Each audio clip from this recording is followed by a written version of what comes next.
Aujourd'hui, nous allons aborder les 4 points critiques à vérifier avant d'acheter un bien immobilier. J'ai été témoin moi-même d'un investisseur perdant 50 000 € parce qu'il avait omis de vérifier un seul des 4 points que je vais vous révéler aujourd'hui. Surtout, ne commettez pas la même erreur que lui. Dans cette vidéo, je vais vous dévoiler la liste de contrôle ultime que j'utilise moi-même avant chaque achat immobilier. C'est une liste qui m'a permis de bâtir un patrimoine de plusieurs millions d'euros. Que vous soyez sur le point d'acheter votre premier bien ou même votre 10e, ces 4 points critiques vous éviteront des erreurs qui pourraient vous coûter des dizaines de milliers d'euros. Et surtout, restez jusqu'à la fin car le 4e point est celui que même les investisseurs expérimentés oublient souvent, qui peut doubler votre rentabilité à long terme. Donc êtes-vous prêts? C'est parti. Avant d'entrer dans le vif du sujet, permettez-moi de vous dire quelque chose d'important. Une fois que vous achetez votre premier bien immobilier, vous ne penserez qu'à acheter le deuxième. Et après le deuxième, vous voudrez le troisième et ainsi de suite. C'est normal. Dans l'immobilier, plus on possède et plus on peut en posséder. Et plus on en possède, plus on peut vivre des revenus de son patrimoine. Au bout de 5, 6 ou 10 appartements, vous pourrez vivre confortablement des revenus de votre patrimoine. Mais à condition de faire les choses correctement dès le départ. C'est exactement ce que je vais vous apprendre aujourd'hui. Le premier point crucial est d'établir un planning précis pour votre opération immobilière. Il s'agit de concevoir ce que l'on appelle dans le jargon le montage d'une opération immobilière. Ce schéma vous permettra de planifier les étapes importantes de votre projet. Ce schéma répondra à des questions essentielles. Dois-je déposer mon permis de construire avant l'achat? Quand dois-je contacter l'architecte? À quel moment exact dois-je réserver mes artisans? Quand puis-je signer leur devis et m'engager? Permettez-moi de vous partager une anecdote personnelle. Lors d'un de mes premiers investissements, j'avais prévu de commencer les travaux immédiatement après l'acquisition. Or, j'avais omis le délai d'obtention du permis de construire. La conséquence, j'ai payé 3 mois de crédit sans pouvoir commencer les travaux ni mettre le bien en location. Cette erreur m'a coûté plus de 4 000 € que j'aurais pu éviter avec une bonne planification. C'est pourquoi, au sein de ma communauté d'investisseurs, nous travaillons sur des schémas précis pour chaque typologie d'opération. Division,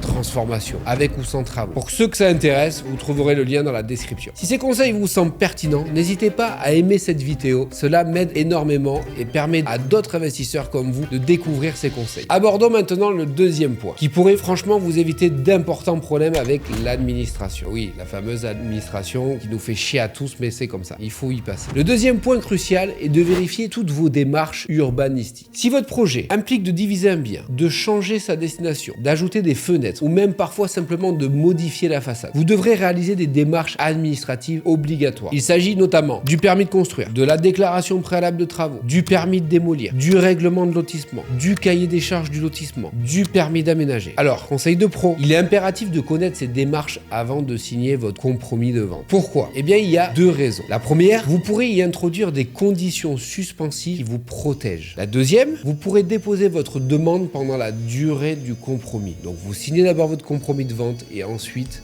vous déposez vos démarches administratives. Je connais un investisseur qui a ignoré cette étape. Il a acheté un T3 qui souhaitait diviser en 2 studios. Après l'achat, la mairie lui a refusé son permis car l'immeuble se trouvait dans une zone où les divisions étaient interdites. Il s'est retrouvé avec un bien qu'il avait surpayé de 25% par rapport à sa rentabilité réelle. Une erreur à 40 000 € qu'il aurait pu éviter avec cette simple précaution. Mon conseil, consultez directement le service urbanisme de votre ville, même avant de signer le compromis. Si l'urbanisme vous dit que c'est possible, ce sera possible. Si l'on vous dit que ce n'est pas possible, eh bien, ça ne sera pas possible. Ne négligez surtout pas ce point. Le risque est trop important. Surtout si vous démarrez dans l'immobilier, ne prenez pas de risque au niveau de l'administration. Le 3e point peut être le plus fondamental pour vous et de vérifier et de revérifier que vous avez bien acheté. Par bien acheter, j'entends acheter en dessous du prix du marché. L'idéal est qu'entre le coût d'achat et la valeur du bien après votre projet, il y ait un écart positif. Prenons un exemple concret. Vous achetez un bien à 1 500 € du mètre carré. Après travaux, il en vaut 3 000 du mètre carré. Vous générez donc une marge de 500 € de plus-value après travaux. Cette plus-value, c'est ce qu'on appelle un actif positif. C'est la différence entre ce que vous avez et ce que vous devez. Si votre projet vous a coûté 150 000 €, mais que vous pouvez le revendre 200 000 €, vous avez un écart de 50 000 €. Plus vous progresserez dans votre parcours d'investisseur, plus les banques seront attentives à cet écart. Pour savoir si vous avez bien acheté, il faut tenir compte de 2 marchés. Le premier marché, c'est le marché des occupants. occupants, ceux qui achètent pour y vivre. Regardez le prix moyen au mètre carré sur Meilleur Agent par exemple. Multiplié par votre surface. Comparé avec votre prix d'achat et le coût des travaux. Le deuxième marché, c'est le marché des investisseurs. Calculez votre loyer annuel divisé par 0,08 pour une rentabilité de 8%. Cela vous donne la valeur de votre bien pour un investisseur. Le secret, faites le calcul pour les deux marchés et vendez surtout au plus offrant. Parfois, il est plus avantageux de vendre à un investisseur, parfois à un occupant. Si ces stratégies vous intéressent, n'hésitez pas à vous abonner à la chaîne et à activer la cloche de notification. Je publie chaque semaine des conseils concrets comme ceci afin de vous aider à réussir dans l'immobilier. Passons maintenant au quatrième point, celui qui peut avoir un impact significatif sur votre budget si vous n'y prêtez pas attention. La quantification précise des travaux. Il est crucial de faire chiffrer vos travaux par des professionnels et de comparer plusieurs devis. Solliciter des conseils spécialisés vous permettra d'éviter des surprises financières. Prenons un exemple concret. Vous achetez une maison dans le but de la rénover entièrement et de la revendre. Vous avez entendu dire que la rénovation coûte environ 800 € par mètre carré. Votre maison fait 100 mètres carrés, donc vous estimez vos travaux à 80 000 €. Si je fais 100 mètres carrés x 800, ça fait 80 000 €. Je tiens à attirer votre attention sur le fait que la rénovation est un processus aléatoire. Il est donc essentiel de faire appel à plusieurs professionnels de confiance. En effet, de nombreux points peuvent passer inaperçus si vous n'êtes pas habitué à ce type d'opération, ce qui peut avoir des conséquences dramatiques sur votre bilan financier. Prenons quelques exemples. Une charpente à reprendre entièrement, des réseaux à refaire complètement, des infiltrations d'eau nécessitant des travaux plus importants qu'une simple rénovation. Ce quatrième point est donc loin d'être négligeable pour vous. Il est même indispensable. Il est impératif de faire appel à des professionnels qualifiés afin d'obtenir des devis précis, détaillant la quantité et surtout la qualité de travaux à effectuer pour un bilan financier le plus juste possible. Ne pas respecter cette étape vous exposera à des pertes financières ou peut-être à un coup de chance. Certes, cela est possible, mais dans 99% des cas, des imprévus surviennent lors d'une rénovation. Il est donc primordial de procéder ainsi afin de préserver votre marge. Voilà pour aujourd'hui, j'espère que ces conseils vous seront utiles. Merci de votre fidélité et je vous dis à très bientôt.